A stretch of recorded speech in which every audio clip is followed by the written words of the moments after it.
నమస్తే, నేను మీ హరిత. పైల్స్, ఫిస్టులా, ఫిషర్స్తో సతమతమవుతున్నారా? ఎక్కడికి వెళ్ళినా సరైన ట్రీట్మెంట్ దొరకడం లేదా? అయితే KSAC multi specialty Ayurveda hospitals లో పర్మనెంట్ ట్రీట్మెంట్ ఉంది అంటున్నారు director doctor Ancy D'Souza.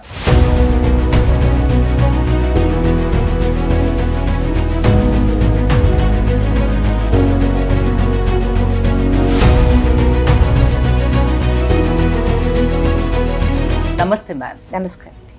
Files, fistula, fissures ఈ ప్రాబ్లం ఉంటే మీలాంటి డాక్టర్ని చెప్పుకోవడానికి కూడా బాధపడుతుంటారు. అంటే వెళ్ళి అంత ఫ్రీగా మాట్లాడలేరు, పక్కనున్న వాళ్ళకి, ఇంట్లో వాళ్ళకి చెప్పుకోలేరు, డాక్టర్ దగ్గరికి కూడా వెళ్ళలేరు. ఇప్పుడు ఏమైనా దాంట్లో చేంజ్ వచ్చిందా? చెప్పుకోగలుగుతున్నారా ప్రాబ్లమ్ని? యాక్చువల్లీ మనం ఏనోరెక్టల్ మలద్వార సమస్యల ట్రీట్మెంట్ స్టార్ట్ చేసినప్పటి నుంచి ఇప్పుడు దాకా చాలా మార్పు ఉంది. ముందేంటంటే ఎస్పెషలీ ఆడవాళ్ళు వాళ్ళు చాలా మొహమాట పడేవాళ్ళు. వాళ్ళేదో తప్పు చేసినారు అందుకే వచ్చింది అన్నట్టు ఒక ఫీలింగ్ వచ్చి అది చెప్పుకోకుండా బాగా సివియర్ అయిన తర్వాతే వచ్చేవాళ్ళు. కానీ ఇప్పుడు బహుశా మేము చేసే చాలా ప్రోగ్రామ్స్, షోస్, దాంట్లో వాళ్ళకి అవగాహన, ప్లస్ ఇప్పుడు ఇంటర్నెట్ అందరు దాంట్లో చూసి సరే దీనికి ట్రీట్మెంట్ చేసుకోవాలి అని చెప్పేసి వచ్చేవాళ్ళం. ఎందుకంటే కొంతమందికి ఇది ఒక డిజీజు, దీన్ని నేను ఎవరిని కలవాలి, ఏ డాక్టర్ దగ్గరికి వెళ్ళాలి, దీనికి ట్రీట్మెంట్ ఉందా లేదా, లేకపోతే ఇంట్లో చేసిన చిట్కాలు ఏదో తీసుకుంటే సరిపోతుంది అని అటువంటి వాళ్ళు కూడా ఇప్పుడు అవును దీనికి ఒక ట్రీట్మెంట్ ఉంది చేసుకోవచ్చు అని తెలిసి వచ్చే వాళ్ళు కూడా ఉన్నారు. సో ఇప్పుడు ఒక్క రకంగా చెప్పాలంటే ఇంటర్నెట్, సోషల్ మీడియా పాజిటివిటీ ఏంటంటే ఇటువంటి డిజీజ్ గురించి అందరికీ అవగాహన వచ్చి దీంతో నేను బాధపడాల్సిన అవసరం లేదు, దీంట్లో నుంచి బయట రాగలుగుతాను, ట్రీట్మెంట్ ఉంది, ఆయుర్వేదంలో చాలా మంచి ట్రీట్మెంట్ ఉంది అని తెలిసి వచ్చే వాళ్ళు చాలా మంది ఉన్నారు. పర్మనెంట్ ట్రీట్మెంట్ ఉంటుందా వీటికి? అవునండి, పర్మనెంట్గా తగ్గించవచ్చు మొత్తానికి. ఓకే, ఫైల్స్, ఫిస్టులా, ఫిషర్స్ ఈ మూడిటికి డిఫరెన్స్ ఏంటండి? ఇప్పుడు మనం ఇది మలద్వార సమస్యలు అంటాం, ఇవి ఫైల్స్ తీసుకుందామండి, అర్షమొలలు అంటాం. సో మా దగ్గర వచ్చిన ఏ పేషెంట్స్ వచ్చినా మేడం నాకు ఫైల్స్ ఉంది అంటారు, అక్కడ ఏ ప్రాబ్లం వచ్చినా నాకు ఫైల్స్ ఉందని అంటారు. సో కానీ మేము పేషెంట్ని ఎగ్జామిన్ చేసిన తర్వాత లేకపోతే ప్రాపర్ హిస్టరీ తీసుకున్న తర్వాతే వాళ్ళకి ఫిషర్ ఉందా, ఫైల్స్ ఉందా, ఏముందా తెలుస్తుంది.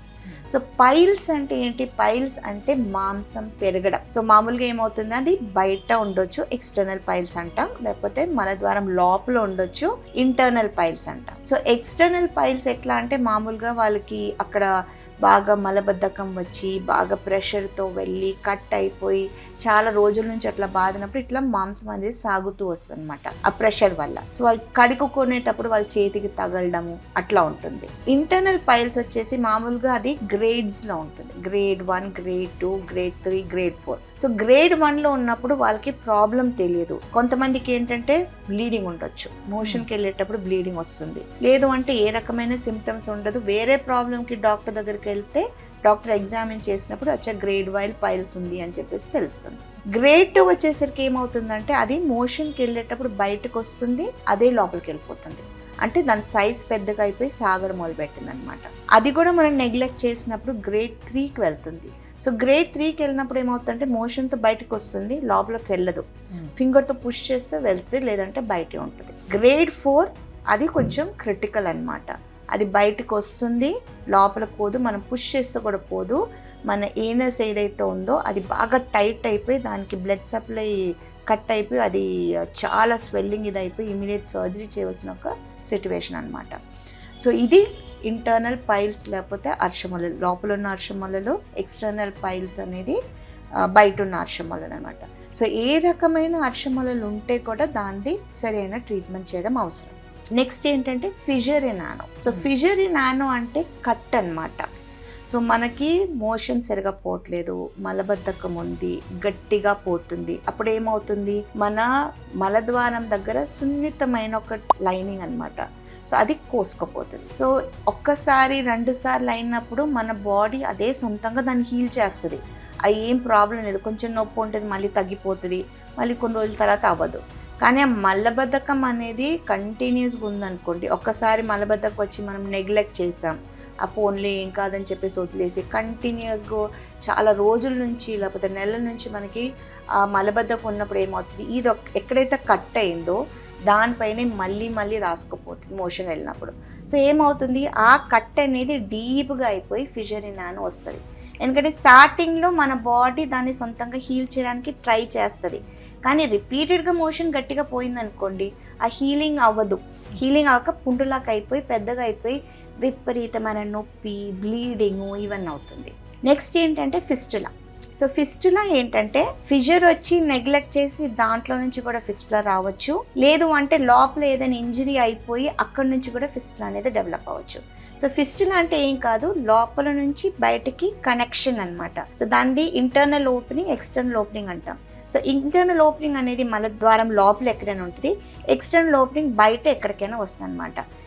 అది కూడా మళ్ళీ సివియరిటీ బట్టి ఎంత లెంగ్త్ ఉంటుంది, ట్రాక్ట్ అంటాం అనమాట. ట్రాక్ట్ ఎంత పెద్దగా ఉంది దాన్ని బట్టి ఉంటుంది. సో ఈ మూడిట్లో ఏదైతే కూడా మనకి దానికి సరి అయిన ట్రీట్మెంట్ ఆయుర్వేదంలో ఉంది.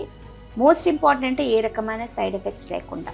ఎందుకంటే సర్జికల్గా వెళ్తే ఏమవుతుందంటే అక్కడ మోషన్ కంట్రోల్ పోవడము అటువంటి కాంప్లికేషన్స్ ఉంటుంది. అటువంటి కాంప్లికేషన్స్ లేకుండా ఈ ప్రాబ్లం నుంచి ఈజీగా ఆయుర్వేదంతో బయట రావచ్చు. ఇంకొకటి వింటుంటాం పెరియానల్ యాబ్సిస్ అని, అంటే ఏంటండి అది? సో ఇప్పుడు పెరియానల్ యాబ్సెస్, యాబ్సెస్ అంటే ఏంటి, కలెక్షన్ ఆఫ్ పస్, అంటే అక్కడ పస్ కలెక్ట్ అవుతుంది. సో మలద్వారం ఏరియాలో 2 టైప్స్ ఉండొచ్చు. ఒకటి ఏంటంటే perianal abscess. So perianal abscess ఉంది అంటే ఫిస్టులా ఉండొచ్చు.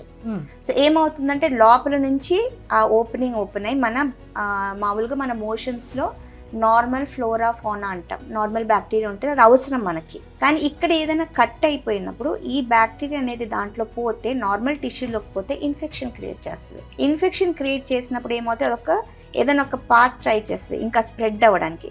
సో అదే ఆ ఫిస్టులా అనమాట. సో ఫిస్టులా వచ్చేసి కిందకు వచ్చినప్పుడు మన బటక్స్ ఏరియాలో స్కిన్ లూజ్గా ఉంటుంది. సో అక్కడ ఉన్న ఇన్ఫెక్షన్ ఏదైతుందో పస్ కలెక్షన్ వస్తుంది కదా, అది పస్సు వచ్చేసి అక్కడ మెల్లగా నిండిపోతుంది. సో ఆ నిండిపోయినప్పుడు విపరీతమైన నొప్పి, వాపులాగా రావడము, అక్కడ ముట్టుకుంటే వేడిగా ఉండడము, ఫీవర్ రావడము ఇవన్నీ ఉంటుంది. సో అది perianal abscess. So perianal abscess వచ్చినప్పుడు ఎక్కువ శాతం అందరూ ఏం చేస్తారంటే సర్జన్ దగ్గర, ఫీమేల్స్ అయితే గైనకాలజిస్ట్ దగ్గరకు వెళ్తారు. వాళ్ళు ఏం చేస్తారు, ఇన్సిషన్ అండ్ డ్రైనేజ్ చేస్తారు, ఓపెన్ చేస్తారు, పస్ డ్రైన్ చేస్తారు. కానీ అది కరెక్ట్ ట్రీట్మెంట్ కాదు. దాంతో మళ్ళీ ఇది వచ్చే ఛాన్స్. మీరు ఎలాంటి ట్రీట్మెంట్ ఇస్తారు మరి? సో పెరియానల్ యాబ్సెస్ వచ్చినప్పుడు మేమేం చేస్తామంటే, ఫిస్టులా ఆల్రెడీ ట్రాక్ట్ ఉంది కదండి, మనం కట్ చేసామనుకోండి అది ఫాల్స్ ట్రాక్ క్రియేట్ చేస్తుంది. సో అట్లా ఫాల్స్ ట్రాక్ క్రియేట్ చేయకుండా ఈ యాబ్సెస్ పండి పగిలేటట్టు మెడిసిన్ ఇస్తాం ఫస్ట్. సో కొంచెం ఆ మెడిసిన్ అప్లై చేసుకుంటూ పోతే 3-4 days లో ఏమవుతుందంటే అది పండి పగులుతుంది. పగిలినప్పుడు ఆటోమేటిక్గా పస్ డ్రైన్ అయిపోయినప్పుడు నొప్పి అవన్నీ తగ్గుతుంది. దాని తర్వాత మేము ఎగ్జామిన్ చేయడం, అక్కడ ఎంఆర్ఐ కానీ అల్ట్రాసౌండ్ చేసుకొని ట్రాక్ట్ చూసుకోవడము, దానికి అప్పుడు ఫిస్టులాది ట్రీట్మెంట్ చేసుకుంటే కంప్లీట్గా తగ్గుతుంది. లేదు మనం కట్ చేసామనుకో పస్ డ్రైన్ అవుతుంది, మళ్ళీ అది క్లోజ్ అయిపోతుంది, కొన్నాళ్ళ దాకా బాగానే ఉంటుంది, ఫ్యూ మంత్స్ బాగానే ఉంటుంది, మళ్ళీ పస్ కలెక్ట్ అవుతుంది. అట్లా రిపీటెడ్గా 3-4-5 times అట్లా అయిన వాళ్ళు కూడా మా దగ్గరకు వస్తారు. చాలాసార్లు అయింది మేడం, తగ్గట్లేదు, మళ్ళీ వస్తుంది అని. ఎందుకంటే ఏమవుతుందంటే source, cause, perianal abscess cause ఏంటో చూడట్లేదు, ఆ యాబ్సెస్ని ట్రీట్ చేస్తుంది, కానీ ఎందుకు ఈ యాబ్సెస్ మళ్ళీ వస్తుందని ట్రీట్ చేయట్లేదు. సో దాంతో ఏమవుతుందంటే రిపీట్ అవుతుంది. సో దాన్ని ఆ పెరియానల్ యాబ్సెస్ సొంతంగా పగిలేటట్టు చేసుకొని దాని ట్రాక్లోకి మనం శారసూత్ర ట్రీట్మెంట్ చేసుకుంటే ఈజీగా దీంట్లోంచి బయటికి రావచ్చు. గ్యాస్ట్రిక్, ఎసిడిటీ, డైజెషన్ ప్రాబ్లమ్స్, వీటికి ఈ పైల్స్ లాంటి ప్రాబ్లమ్స్కి సంబంధం ఉంటుందా? డెఫినెట్లీ ఉందండి. మలద్వార సమస్యలకి మెయిన్ కాజ్ మన ఇంప్రాపర్ డైట్. మనం సరిగా తినకపోవడం, కరెక్ట్ ఫుడ్ తినకపోవడం, కరెక్ట్ టైంకి తినకపోవడం. సో ఏమవుతుందంటే మన దేవుడు మన బాడీని ఎట్లా క్రియేట్ చేశాడంటే సొంతంగా దాన్ని రిపేర్ చేయడానికి ట్రై చేస్తుంది. చాలా రకాలుగా మనం ఎంత దాన్ని అబ్యూస్ చేస్తామో అది రిపేర్ చేయడానికి ట్రై చేస్తుంది. కానీ కొంత సమయం అయ్యాక, కొన్నాళ్ళు అయ్యాక సొంతంగా రిపేర్ చేయడం అవ్వనప్పుడు ఇంకా నా వల్ల కాదని వదిలేసి అప్పుడే మనకి సిమ్టమ్స్ బయటపడుతుంది. సో మనకి టేస్టీ ఫుడ్ తినాలి, ఫ్రైడ్ ఫుడ్ తినాలి, మసాలా ఫుడ్ తినాలి, బిర్యానీస్ తినాలి, అన్ని కూల్ డ్రింక్స్ తాగాలి అదే టైంలో. సో ఇవన్నీ చేసుకోవాలి. మరి అలాంటప్పుడు మన బాడీకి అది సెట్ అవుతుందా లేదా అని చూడాలి కదా. 100% ఆపేయమని చెప్పట్లేదు, ఎప్పుడో ఒక్కసారి నెలకు ఒక్కసారి తీసుకుంటే పర్లేదు. కానీ మన బాడీకి అవసరం ఏంటి, మంచి పీచు పదార్థం ఉన్న ఆహారం, అంటే వెజిటబుల్స్, ఫ్రూట్స్ ఎక్కువ తీసుకోవడము, మజ్జిగ లాగా తీసుకోవడం, ఫ్లూయిడ్స్ ఎక్కువ తీసుకోవడం, కొంచెం బాడీ ఎక్సర్సైజ్ చేసుకోవాలి. ఫుల్ టైం కూర్చున్న వాళ్ళు ఏంటంటే మన బాడీ సెడెంటరీ ఉంటే మన ఇంటర్నల్ ఆర్గన్స్ కూడా లేజీ అయిపోతుంది. బయట ఎట్లా లేజీగా ఉంటాం, లోపల కూడా లేజీ అయిపోయి ఏమవుతుంది, ఆ పెరిస్టాల్టిక్ మూమెంట్స్ అంటాం. మనకి మోషన్కి సరిగా వెళ్ళాలంటే మన ఇంటెస్టైన్స్ అవన్నీ కాంట్రాక్ట్ చేయాలన్నమాట. అది స్లో అయిపోతుంది, స్లగ్గిష్ అయిపోతుంది. అప్పుడు అది ప్రాపర్ బౌల్స్ అన్ని బయటికి వెళ్ళడానికి ఉన్న ప్రాపర్ మూవ్మెంట్ రాదు. మోషన్ అంటే కొందరు డైలీ వెళ్తారు, డైలీ ఉదయాన్నే వెళ్తారు. కొందరు 2-3 రోజులకు అలవాటే, మాకు ఎప్పుడు ఇంతే, మాది 2-3 డేస్కి వెళ్తామని అంటారు. అలాంటి వాళ్ళకు ఈ ప్రాబ్లం వచ్చే అవకాశం ఉంటుందా? మీరు చెప్పారు కదండి, కొంతమంది అంటారు 2-3 డేస్కి వెళ్తాం మాకు అలవాటు. 2 to 3 డేస్ రాతో కూడా మీకు మీ మోషన్స్ అనేది సాఫ్ట్గా ఉంది, గట్టిగా వెళ్ళట్లేదు, మీకు ఏ రకమైన ఇబ్బంది లేదు, కడుపులో ఉబ్బడం కానీ కడుపు నొప్పి కానీ అన్నీజినెస్ కానీ లేదు అంటే మీ బాడీకి అది హ్యాబిట్. కొంతమంది రోజుకి 2 సార్లు వెళ్తారు, కొంతమంది ఒకసారి వెళ్తారు, కొంతమంది ఆల్టర్నేట్ డే, కొంతమంది 2 to 3 డేస్. లేదు మీకు 2 to 2 డేస్ తర్వాత వెళ్తుంది కానీ గట్టిగా వెళ్తుంది, కడుపు బాగా పిసికినట్టు ఇరిటేషన్గా అనిపిస్తుంది అంటే అది నార్మల్ కాదు. కొందరు మెడిసిన్ వాడితేనే పోతారు, అట్లా కూడా కొంతమంది ఉంటారు. అవును. సో అది ఏంటంటే ఇప్పుడు నేను చెప్పాను కదండి, లైఫ్ స్టైల్ డిసార్డర్.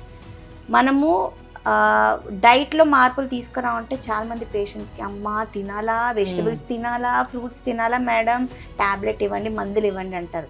కానీ మనం అర్థం చేసుకోవాల్సింది ఏంటంటే, మనము మోషన్ ఫ్రీ అవడానికి ఫస్ట్ మెడిసిన్స్ వాడినప్పుడు సింపుల్ మైల్డ్ మెడిసిన్స్ వాడతాం. కొన్నాళ్ళైక మన బాడీ దానికి అలవాటు పడ్డప్పుడు అది పనిచేయదు, నెక్స్ట్ హైయర్ డోస్కి వెళ్ళాలి. అట్లా ఎంత హైయర్ డోస్కి వెళ్తారు, లాస్ట్కి ఎనీమా మీద డిపెండ్ అయ్యే పేషెంట్స్ని నేను చూసాను. దానికి బదులు మన డైట్లో కొంచెం వెజిటబుల్స్ కానీ ఫ్రూట్స్ కానీ పీచు పదార్థం ఆహారం కొంచెం ఎక్కువ చేసుకుంటే ఈ మెడిసిన్స్ అవసరం లేదు కదా. ఇంకోటి, తినే ముందు డైజెస్ట్ కావడానికి కూడా ½ అన్ అవర్ ముందు టాబ్లెట్ వేసుకునే వాళ్ళు ఉన్నారు. అలా వేసుకొని ఫుడ్ తినొచ్చా? ఎప్పుడు ఏ రకమైన మెడిసిన్ అయినా డైజెషన్ కోసమైనా మోషన్స్ ఫ్రీ అవడానికైనా దానిపైన మనం డిపెండ్ అవ్వకూడదు. ఎందుకంటే just like alcohol addiction, smoking addiction లాగా ఇది కూడా మెడిసిన్స్ కూడా ఒక అడిక్షన్. మన బాడీ దానికి అడిక్ట్ అయింది అనుకోండి, దాని పని సొంతంగా చేయడం మర్చిపోతుంది. మళ్ళీ ఆ అడిక్షన్ నుంచి బయటికి తీయాలంటే కష్టం. ఇట్ ఈస్ నాట్ ఈజీ, చాలా ఎక్కువ టైం పడుతుంది. సో మై హంబుల్ రిక్వెస్ట్, నేను పేషెంట్స్తో చెప్పేది ఏంటంటే, పేషెంట్సే కాదు వేరే వాళ్ళతో కూడా చెప్పేది ఏంటంటే, ఏ రకమైన మలద్వార సమస్యలు కానివ్వండి, డైజెస్టివ్ ఇష్యూస్ కానివ్వండి, అసిడిటీ లాంటిది, లేకపోతే బ్లోటింగ్ అంటే కడుపు ఉబ్బడం కానివ్వండి, మనం చేసే ఏదో తప్పుల వల్లే అయ్యేది. మనం టైంకి ఫుడ్ తినకపోవడం, లేకపోతే సరి అయిన ఫుడ్ తినకపోవడం, లేకపోతే పీచు పదార్థం ఆహారం తినకపోవడం, లేట్గా తినడము, ఇవన్నీ తినడం వల్లనే వచ్చేది. అది మీరు సెట్ చేసుకుంటే 80 to 90% ప్రాబ్లమ్స్ తగ్గుతుంది. ఇప్పుడు నేను నా పేషెంట్స్ కూడా చెప్పేది ఏంటంటే, ఈ ప్రాబ్లం వచ్చినప్పుడు మీరే బాధపడాలి, ఒక్కరు పంచలేరు మీ ప్రాబ్లాన్ని. వాళ్ళకి మీరు అనుభవిస్తున్న నొప్పి కానీ ప్రాబ్లం ఏంటో వాళ్ళకి అర్థం కూడా కాదు. సో ఎందుకు కోరి తెచ్చుకోవడం, రోగాలు ఆల్మోస్ట్ కొని తెచ్చుకునేది. దాని బదులు మీరు ఫ్రూట్స్ వెజిటబుల్స్ కొనుక్కొని తినండి, ఈ ప్రాబ్లమ్స్ రాకుండా ఉంటుంది, అవాయిడే చేసుకోవచ్చు. ఓకే, పైల్స్, ఫిస్టులా, ఫిషర్స్, ఈ మూడింటికి కొన్నిసార్లు సర్జరీ కంపల్సరీ అంటారు. ఆ సర్జరీ అవసరం లేకుండా మీరు ట్రీట్మెంట్ ఇవ్వగలరా? 100%. ఆయుర్వేదం 99 కూడా కాదు, 100%. ఆయుర్వేదంలో సర్జరీ లేకుండా మనకి మలద్వార సమస్యలకి ట్రీట్మెంట్ కంపల్సరీ ఉంది. సో ఫస్ట్ ఏంటంటే, మా దగ్గర పేషెంట్స్ వచ్చినప్పుడు కౌన్సిలింగ్ అనేది అవసరం. నేను ఇప్పుడు చెప్తున్నట్టే వాళ్ళకి ఆ డైట్ చేంజెస్ అనేది మోస్ట్ ఇంపార్టెంట్, ఎందుకంటే అది సోర్స్. ఆ కౌన్సిలింగ్ చేసి వాళ్ళు చేసే తప్పుల నుంచి వాళ్ళు బయటకు వచ్చేటట్టు చూడాలి. దాని తర్వాత వాళ్ళకి వచ్చిన ప్రాబ్లం ట్రీట్ చేస్తే మనకి పర్మనెంట్ సొల్యూషన్ వస్తుంది. 4th grade లో ఉన్న మీరు ట్రీట్మెంట్ ఇవ్వగలరా? 4th grade లో ఎమర్జెన్సీ మా దగ్గర రారు, వాళ్ళు హాస్పిటల్కే వెళ్ళిపోతారు, అలోపతి హాస్పిటల్కి వెళ్తారు. ఎందుకంటే అది ఎమర్జెన్సీ సిచ్యువేషన్ కాబట్టి మా దగ్గరికి రారు. ఏదైనా ఎమర్జెన్సీ ఉంటే పేషెంట్ అలోపతికి వెళ్తారు. మా దగ్గరకు వచ్చేది grade 3 దాకా ఉన్న వాళ్ళే వస్తారు. సో grade 4కి వచ్చినప్పుడు ఏమవుతుందంటే, అది మొత్తం జనరల్ అనెస్థీషియా ఇచ్చి అవన్నీ చేయవలసింది కాబట్టి they don't come to us. But మిగతావన్నీ grade 1, grade 2 వరకు తెచ్చుకునే బదులు సిమ్టమ్స్ స్టార్ట్ అయినప్పుడే థర్డ్ గ్రేడ్ వరకు ఉన్నా కూడా మీరు పర్మనెంట్ ట్రీట్మెంట్ చేయగలరు, చేసుకోవచ్చు. మళ్ళీ రాకుండా నివారించగలరు. అవును ఎవరు బాధపడిన అవసరం అవును లేదు piles లాంటి problems తో. ఎందుకంటే ఎందుకు వస్తుంది అనేది మనం పేషెంట్స్ ఎక్స్ప్లెయిన్ చేస్తాం. వాళ్ళు అది ఫాలో చేశారనుకోండి, మేము చెప్పిన ఇన్స్ట్రక్షన్స్ ఫాలో చేసి వాళ్ళ లైఫ్ స్టైల్లో వాళ్ళ మార్పులు తీసుకుంటే వాళ్ళకి ప్రాబ్లం రాదు. కానీ ఇప్పుడు ఎట్లా అంటే ఎగ్జాంపుల్ ఏంటంటే మనం కత్తి తీసుకొని చేయి కట్ చేసాం అనుకోండి, పుండుని నేను ట్రీట్ చేస్తాను, మళ్ళీ అమ్మ కత్తి వాడేటప్పుడు జాగ్రత్త అంటాను. లేదు కత్తి తీసుకొని నేను మళ్ళీ కట్ చేస్తే నాకు పుండు రాకూడదు అంటే కుదరదు కదా. మంచి ఎగ్జాంపుల్ చెప్పారు కదా. అట్లాగే సేమ్ ఇది కూడా. మనం మన డైట్ సరిగా ఫుడ్ తిన్నాం అనుకోండి, మంచిగా ఫుడ్ తినాలి, కరెక్ట్ ఫుడ్ తినాలి, వాటర్ సరిగా తాగాలి, కొంచెం ఎక్సర్సైజ్ చేసుకోవాలి, ప్రాబ్లం రాదు. నేను ఆడవాళ్ళతో చెప్తాను, మీరు ఒకవేళ అలాంటి ప్రాబ్లమ్స్ వస్తే మీరు ఉన్నారుగా. నేను నా దగ్గర వచ్చి లేడీస్ చెప్పేది అంటే, మీకు మీ హస్బెండ్స్ తో కొట్లాడుకోవాలన్నా తినేసి కొట్లాడుకోండి, అలిగేసి తినకుండా ఉండకండి. ఇంకోటి లేడీస్ అంటే గుర్తొచ్చింది, ప్రెగ్నెన్సీ టైంలో అంతకు ముందు లేకున్నా పైల్స్ ప్రాబ్లం ప్రెగ్నెన్సీ టైంలో వచ్చే అవకాశం ఉంటుంది కదా. ఎందుకంటే ఏమవుతుందంటే పిండం పెరిగేసరికి అక్కడ లోవర్ మన డైజెస్టివ్ సిస్టమ్ ఏదైతే ఉందో దాని మీద ప్రెషర్ ఎక్కువ పడుతుంది. సో ప్రెషర్ ఎక్కువ పడి ఒకవేళ ఆల్రెడీ వాళ్ళకి మలబద్ధకం టెండెన్సీ ఉందనుకోండి, కాన్స్టిపేషన్ నార్మల్గా వస్తుంది. సో ఆ టైంలో కూడా యాక్చువల్లీ వాళ్ళు ఎక్కువ ఫైబర్ రిచ్ ఫుడ్ ఇవన్నీ తీసుకుంటే ప్రాబ్లం అవాయిడ్ చేసుకోవచ్చు. కానీ కొంతమందికి అది వాళ్ళు తిన్నా ప్రాబ్లం వస్తుందన్నమాట. ఆ ప్రెషర్ వల్ల సరిగ్గా మోషన్కి పోవడానికి కష్టం అయిపోయి, లేకపోతే ఏదైనా దానికి తీసుకోవడానికి భయపడి ఉంటారు కదా, వేడి చేస్తుంది అది చేస్తుంది అని భయపట్టించే వాళ్ళు ఉంటారు కదా. అండ్ పోస్ట్ డెలివరీ ఏమవుతుందంటే, పోస్ట్ డెలివరీ కాన్స్టిపేషన్ ఉంటుంది. నార్మల్ డెలివరీ అయినా సి సెక్షన్ అయినా కాన్స్టిపేషన్ అనేది ఉంటుంది. ఆ టైంలో ఒక చిన్న చిట్కా లైక్ డల్కోల్ సపోజిటరీ పెట్టుకొని మోషన్ ఫ్రీ అయ్యేటట్టు చేసుకోవడం, లేకపోతే ఆ 1 or 2 days మోషన్ ఫ్రీ అవ్వడానికి ఏదైనా తీసుకుంటే వాళ్ళకి కాన్స్టిపేషన్ మలబద్ధకం రావడము, లేకపోతే అక్కడ కట్ అవ్వడము, పైల్స్ పెరగడం అనేది అవాయిడ్ చేసుకోవచ్చు. So early stages of pregnancy నుంచి గైనకాలజిస్ట్ వాళ్ళు సరిగ్గా గైడ్ చేసి, లేదు అంటే వాళ్ళు వేరే దగ్గర డాక్టర్ దగ్గరికి వెళ్తున్నారంటే ఆ ప్రాపర్ డైట్లో గైడ్ చేసుకుంటే అవాయిడ్ చేసుకోవచ్చు. కానీ ఒకవేళ వస్తే కూడా దాని ట్రీట్మెంట్ చేసుకోవచ్చు మనం. ఏ సమస్యతో, ఎలాంటి అనారోగ్య సమస్యలతో బాధపడిన అవసరం లేదు. పైల్స్ లాంటి సమస్యతో అస్సలు బాధపడకండి. నొప్పి తీవ్రత ఎక్కువ ఉంటుంది కాబట్టి బాధపడిన అవసరం లేదు. థ్యాంక్ యూ డాక్టర్ గారు. మోర్ డీటెయిల్స్ కోసం స్క్రీన్ పైన స్క్రోల్ అవుతున్న నెంబర్స్ కాల్ చేసి కాంటాక్ట్ అవ్వండి. చూస్తూనే ఉండండి సుమన్ టీవీ.